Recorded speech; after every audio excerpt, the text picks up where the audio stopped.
Thanks for joining us on Midday. We have breaking news right now in Virginia Beach as we follow the investigation into the Navy jet crash. Let's join in on a news conference that's already in progress. We're hearing from Captain Bob Geis from NAS Oceana. Really a short-term payment.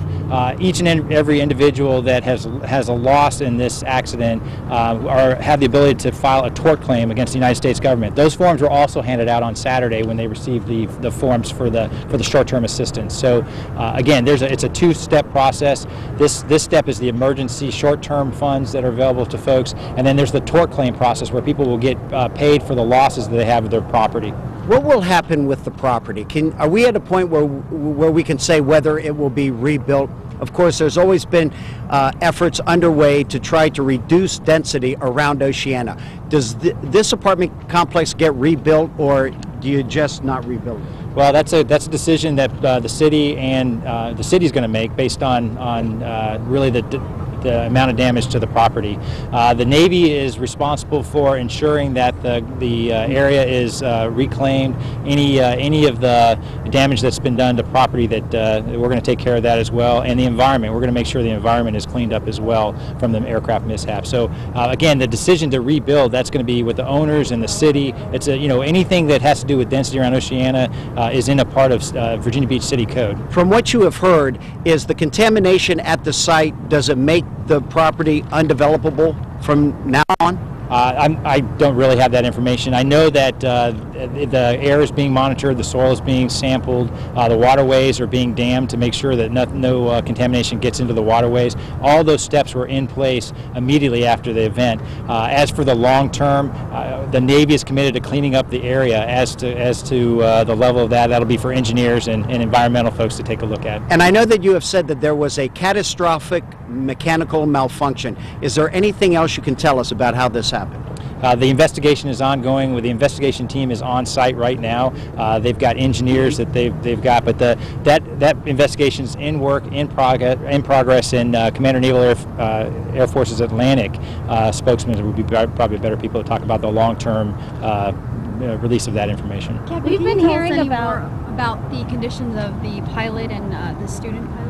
Both the pilot and the instructor were treated and released from area hospitals, and they're with family right now, being taken care of. Can you tell us anything about how long they've been at Oceana?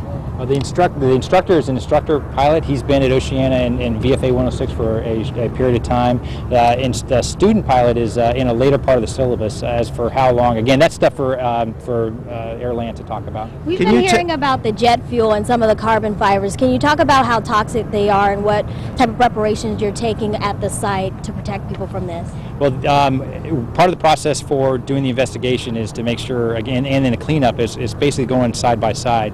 So right now, in fact, the air is being monitored, the air quality is being monitored by the EPA and by other government officials. The soil is being sampled around, and then there are just things in place in order to ensure that carbon fibers aren't getting in the environment. They put a wax over the aircraft structure in order to keep the carbon fibers from flying away, especially in a day windy like this. It's important, but those are being continuously sampled every day, all day long. The EPA's got monitoring of the air and of the soil to make sure that the contamination is contained, and then it'll allow us to clean that up as well. By all accounts, this was a Good Friday miracle. What did your pilots do right?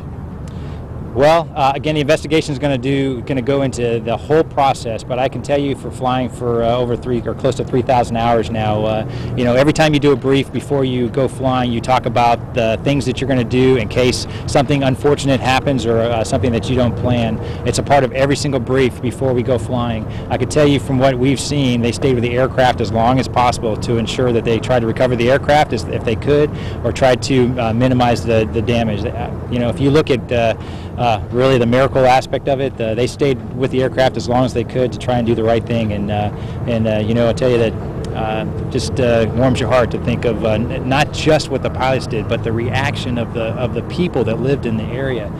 truly, the citizens grabbed those folks and took them to safety. Citizens went into the individual burning rooms and brought people out. It was truly the first responders, the police officers, the firefighters, the Navy firefighters, the Navy police officers. It's just a team effort the day of the event. It was we train for this all the time, and to see all that training put to use and then the citizens' reaction it's truly a moving experience. We also have someone here with the fire department, Captain, the Chief Cover. What is the fire department, Virginia Beach Fire Department, doing to clean up the scene and to monitor the scene, and what are your contributions? Well, what we are doing right now is we're here supporting our military partners throughout their investigation, whatever their needs may be from our side. We're here to support them. Certainly their investigation is very important to them as it is to us, and we also want to make sure that that community is remediated to the best level we can. So we're working with our state partners, DEQ, everybody involved to make sure that we properly take care of any sort of hazardous materials that may or may not have been released. Can you talk a little bit about the response time on Friday? It seems like everything was happening so quickly. Talk a little bit about that. Well, certainly, it's a layered approach. We had our initial assignment. It came in as a structure fire with an aircraft involved. So quite early on in the event, we ramped it up, called additional alarms.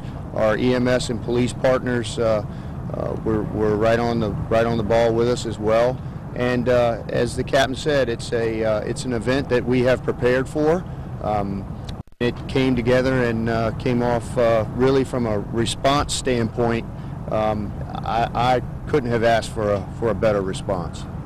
Today, are residents being allowed to get like emergency contacts and medications? I know a lot of them had those concerns. We started on Saturday working with the folks in Mayfair Apartments, any displaced families, any immediate needs such as medication and so forth, pets, those sorts of things, vehicles.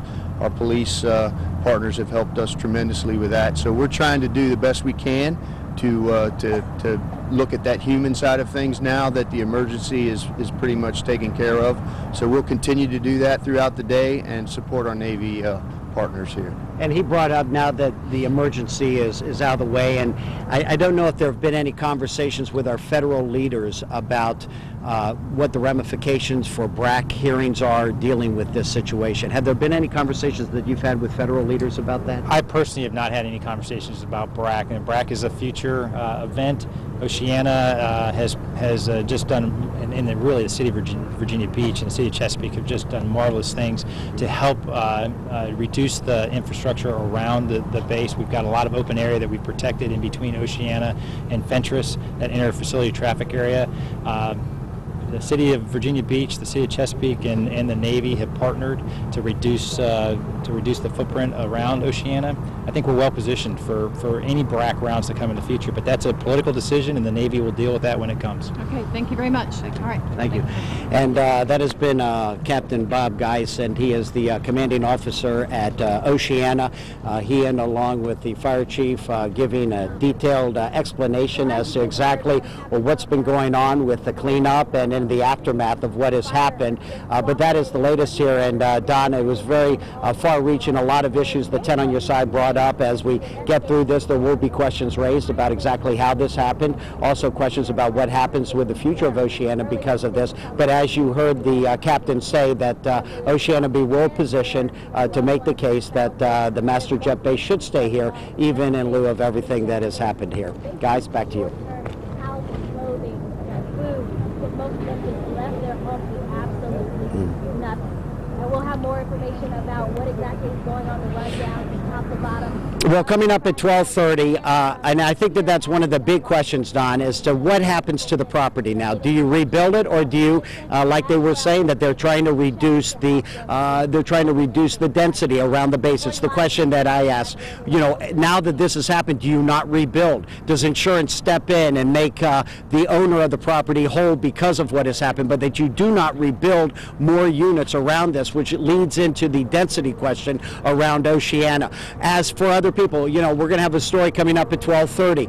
someone showed up, and Oceana, the government has been very organized in handing out these checks. They got the information over the weekend. They've been handing out these checks, but people are still frustrated. They're frustrated because they've lost everything. They've lost the clothes. The only thing they have, we interviewed people who have, all they have is the clothes on their back. The question is, they're tired, and that has led to a lot of frustration as well. So that's what they're dealing with. They've gone with family members, friends, everyone's trying to get along the best they can, but as we said, Good Friday miracle, that this happened on Good Friday and that God Almighty protected everyone and made sure that no one died. I mean, it's just, they're calling it the Good Friday miracle, and that's where we stand right now.